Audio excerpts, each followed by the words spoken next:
We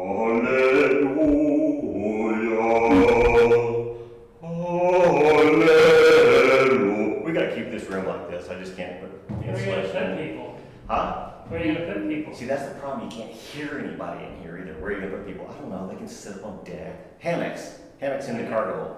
Okay, maybe we should do this a little farther away so it's not so echoey. So it's not so what? Echoey? Yeah, really.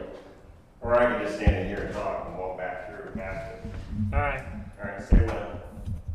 We're downstairs and we're in the forward cabin. There's no insulation on the walls, why the echo. The floors are all open down below, so we'll still have sewage tanks and cargo stuff that goes down here. There'll be 4 bunks, one there, and 2 over on this side. Bathroom, or head as they're called, goes over there. We have a companionway that we came down in here from, and it even has an elevator in it. Into here, oh, we can hear. This is the cargo hold, and it's all insulated and finished out now. The pipes and everything are left exposed. This is a good place to show off the girls. There's the deck braces are actually mermaids, if you take a good look, and there's 53 of them through the boat. If you guys look to your left, you'll see it hanging up here. Yeah, and so we had a plasma CNC table that cut parts out that were routine like that. There's actually not that many things that were plasma cut onto this boat. A lot of it was hand done. So an overhead cable tray for running. So this is the room that's set up for the researchers. So if you're a researcher on here, you get this room set up however how you like. You need water, power, lights, whatever. It comes down on this overhead rack on either side of the boat from the engine room. And so we set it up. The main hatch is back up above you there. And that is, that's for, opens up, lets your equipment drop into the floor here. The main mast comes down right in here. And we don't put the main mast on until we're on the water. So we'll set the boat in the water and then a crane will step the 3 mast onto us. So these are fuel vents and these are hydraulic lines, and this one's an air line. So all the gear, the hydraulic lines are going up to the deck crane. The fuel vents are going back into the engine room. We try to keep it real simple, so if you pump a fuel tank full, it just overflows through its vent line back into the fill tank. Manifold against the wall. It's actually behind the door here for you. There's 6 of those, and they cover each tank and each zone. And when that zone or tank is filled, the fuel will start blowing back in here to that pipe, and then the guy down below will close that valve, open the other one. When that tank fills up, so on and so on and so forth. And so you can see it's like, oh, it's full because there's fuel coming out this pipe now. So it's all kind of built so that it's easy to operate. That was the main thing in mind. And this, if you were here, you could smell this. It's aromatic red cedar, so it has that, you know, your grandma's cedar closet smell to it. And that's over 2 inches of insulation. It's also really hot and humid in here too. It's always been. This is Oklahoma. It's always hot and humid. It's just like conditioning us for the Caribbean, you know. People ask why. I'm not looking forward to spending a lot of time in the Caribbean. I have my sights are set on more like the Northwest Passage and rounding the Horn and Auckland Island and places like that. There's cold places on the planet too. I'm going there. What's this? It's just a box. We put an air conditioner in every once in a while when we can't stand the heat too. Yeah. And so we knocked up that so we can pump air conditioning into the engine room while we're doing work in there. Because now that it's insulated, it's easy to air condition. Not to point out a sore thumb, but what's the deal with the drip edges around the... That's from sandblasting. That's from... Oh! Yeah, so all over the water, and that's why I have a 1/4 inch of sand on the floor in here. Oh, man, It's all from sand. And this, we didn't sandblast in here. It's just what leaks in through the portholes and so forth when we do that. And the tiles on the floor, they all pull up, right? They all pull up. There's hydraulic lines running underneath us. There's fuel tanks underneath us. There's battery storage tanks here. There's water tanks up front. So all the floor can come out. In fact, you can see it in the engine room. It's going back there, and you can see the tiles are pulled out of place. Can you fit through there? 360 camera. All right. So engine room. This is all of the furring strips, which are, see, they go onto the wall. That's actually steel. They're on the wall back in here. I can find one. Oh, here. This one here is not buried yet. So we put furring strips on first, and then we put foam in around that. Then we'll put more foam on top of that. And then we screw those wood boards to all this. So there's a lot of work to be done in here yet. Now, it's a big engine room because the engines is this little thing down here is that Cummins 5.9 out of the school bus next door. We're going to run it with the automatic transmission. And then our magic is that box back there, and that lets us hydraulically control the pitch of the propeller blades. So as we're sailing along, we can have our blades so that they don't have a lot of drag. And then as we want to, we can turn the engine on and we can feather these blades in so that they push as much as we want. The less bite you have on the water, or called the pitch, the more power you're pulling with. And so that gives us the ability to pull these big nets and equipment that people bring on board for this boat. Otherwise, we do this and we sail along and don't burn the diesel. So we're trying to do it as cheaply as we possibly can. We have a cornerback over there for our Tormach CNC mill and lathe, a welding table, another table that's going to have another CNC machine on it, be a 3D printer, laser, and also for our plasma cutter. All the fuel pumps are in, the manifold for the fuel system's in, the cooling system's in, the washout pump is installed. There's just machines that have to be hooked up. We have a 10K generator that fits in this rack above the main engine. And we have an 8K generator that fits in that whole opening right there above the transmission. And that 8K is actually a VMAC. It does, it's an air compressor, it's a generator. It'll do AC in 110, it'll do 220, it'll also do 3-phase AC. It'll also do 10 gallons per minute on a hydraulic pump. And it will also charge batteries at 12, 24, 36, or 48 volt. So it's basically your one machine that does everything. It's an all-in-one except for grinding. machine. Yeah, it can make coffee. I mean, it's just a wonderful piece of equipment. And it's compact enough that we can actually take it up through this hatch above me and out of the boat with our deck crane. We can put it on somebody else's boat to do work over there, or put it ashore if we need to, if some researcher needs power ashore on some island, no big deal. We can take it out, we can put it in our tender, and we can drive it over to shore and have all that services available on shore as well. So it's a fantastic little portable machine. The foam, does it help in case this gets flooded, or will it sink? No, it has no decency for buoyancy. Now here's the thing about boats. You're good as long as you keep the water out. Now there are some boats that build with enough foam that the boat will stay afloat. But they're generally catamarans that don't have weight ballast anyway. Whereas a catamaran has 2 hulls. Yeah. So it does this, here's its sail, it resists lifting because this one comes all the way up out of the water. So when they are in the water, they don't have any ballast. Our boat's called a monohull. So we got a big ass sail up here in this big 1-hull boat. We have 12 tons of lead in those 2 keels down there. It was melted from tire wheel weights and poured in. So we lean over and this lead kind of comes up. But if you fill our boat with water, that's 12 tons that's drawing you to the bottom. When a cat goes over, they stay on the top because they have no weight whatsoever. In fact, their boats are designed, keep them as light as possible. Ours is designed, make it as heavy as you like, but just as long as it's down low.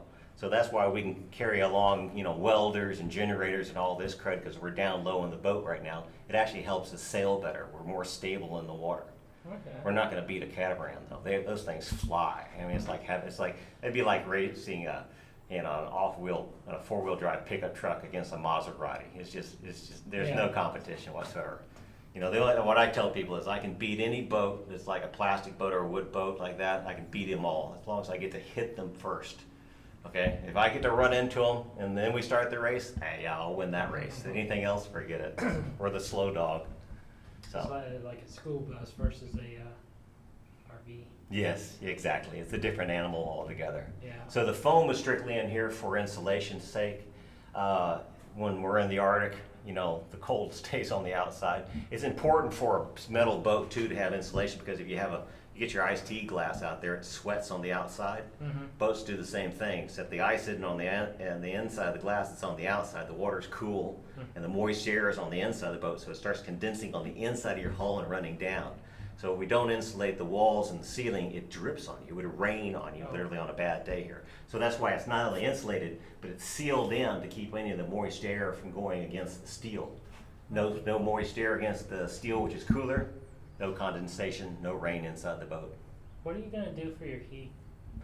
There's different things you do, and so it just depends on where we are and what we have available. But those little heaters they use for truck cabs, those things are great. Wasco makes them, and the Chinese have knocked those off now. They got them down like $200-something. Yeah, you mean like those forced air heaters? It's forced air and it burns diesel. Yeah. So we don't like having gasoline on board, because gasoline goes bang, where diesel just, it burns, but nothing like gasoline. So we're all diesel, so we'll have diesel heaters. If the engine's running, if we're doing work with the engine, then we'll have a heat exchanger that we can pull hot water off the cooling lines instead of sending it back to our skeg where it gets cooled against the ocean. We'll take it off, run it, and we'll pipe it up forward and up into the pilot house, run it through a radiator, so we have a radiator system on board. And sorry. so it just depends. You know, we'll use the radiator system, we'll use the forced air heaters that'll be in each cabin. It's what we have available at the time. Would you be considering doing radiant floor or something like that? So you. No, that's too fancy Too for nice us. for you? Too fancy for Okay. us, yeah. There's so much, generally the pilot house will be, it'll be cold or hot depending on what weather it is, because it's got all the windows around it. It'll be Yeah. hard to maintain a decent temperature in it. But you gotta think, the ocean isn't like a house. It's not like an RV. If it's cold weather, you wanna be dressed for cold weather when you're on duty. Okay. Now you can get down in your cabin. We can warm that up and make it nice and snuggly so you can take a shower and not freeze to death while you're trying to get back into clothes again. But up in the pilot house, you're probably dressed for the weather outside on the deck because you're probably working on the deck as well that afternoon as well. So it just depends on where we are and what's going on. Yeah. By the way, everyone, we are next to a train track. We're next. It's like everybody says, what about the noise? We're next to a train track. We're in a flight path of the airport. I got a steel yard next door and a scrap yard next door to that one, so nobody hears us. I figure you're the noisiest one here. No. The high school marching band a mile and a half away is by far the noisiest. You can hear them a mile and a half away. Yes, and they don't get any better. Every year they're brand new at it, you know, so it's, God bless them. They try hard, but it sounds terrible when it gets this far away. Feel free. Turn around, look behind you. That's the aft cabin, the back of the boat. Down in the bottom where it's gray is called the bilge. And I got a little carried away with the bilge paint. It didn't actually go up that high. But the floorboards come out in there, and so again, we have storage below. There'll be again, there's a bathroom back there, so there's a holding tank. There's a shower back there, and then there's a couple of beds on the sides. And then on up above at the top, you can see some massive frames. They're all in black, but that's where our rudder comes up into the boat. And there's hydraulic lines that go back, and there'll be big cylinders that control the rudder. And there's also a chain and cable system that come down from the ceiling here in the engine room. And there'll be steel cables that run back through some of those pipes, and they can steer the boat as well by turning the rudder. So, generally we always put two ways of doing it, redundancy on boats. So if one fails, we've got the other. And the hydraulic one is for the autopilot too. So there's a little computer that you just give it a waypoint, and GPS says, okay, I got to turn the rudder this to keep on that. Now we can sail to that too, but then you got things like wind conditions that will change. So we'll get fancier and fancier computers when we're out in the water to detect a shift in the wind, and to set off an alarm to wake you up, to tell you you've got to get up a little earlier than what you would have, which normally on a boat you get to sleep about 15 minutes. Because if you sleep any longer, it's possible a ship comes over the horizon and runs you down. In 15 minutes? 15 minutes is the horizon time. Those stupid freighters run at 24 knots nowadays. Oh, God. So to give you a little bit of a buffer to be able to wake up, clear your eyes, say, oh shit, and turn the wheel, 15 minutes is about as long as you can set an alarm clock if you're solo sailing across. That's why we take crew. That way there's somebody always awake and looking at the radar and the horizon for lights, and you can sleep at least 6 hours then before your shift rolls back around. Too bad they didn't have a computer that'd let you do that. Yeah. Well, they do, but then do you trust it? Yeah. Yeah, that would be a very scary sight to wake up to. You'd probably never sleep again. Yeah, there's certain places on the planet where you just don't do that. You're in shipping lanes. And there's other places on the planet where you could probably sail for days and you're not going to see anybody. Does it not freak you out by not seeing anyone for days? I would like that. There's a certain mentality you have to be willing to embrace if you're going to go adventure sailing. And one of them is you don't have a high need to be in a conversation with people all the time. We'll have crew on the boat, but even then, it's nice to be out there and alone. Yeah. You can With your own appreciate thoughts. that. It's like driving to the top of a mountain or walking back into a location, but also getting there and feeling like I could stay here for a month. And I've if you been can to do those that, places. you got a potential sailor in you already. Yeah, for sure. Well, anything more?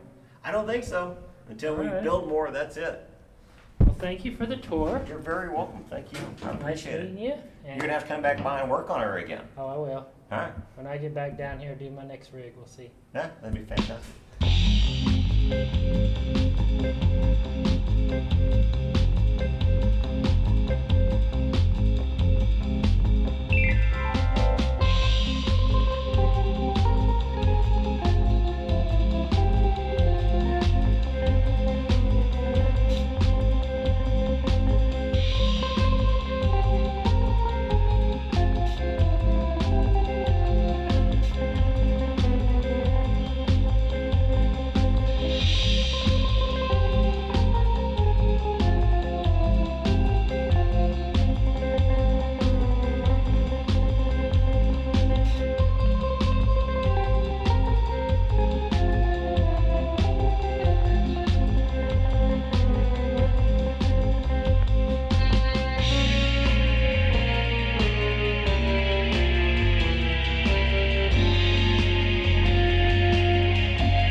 Next video is Bart's tiny house tour.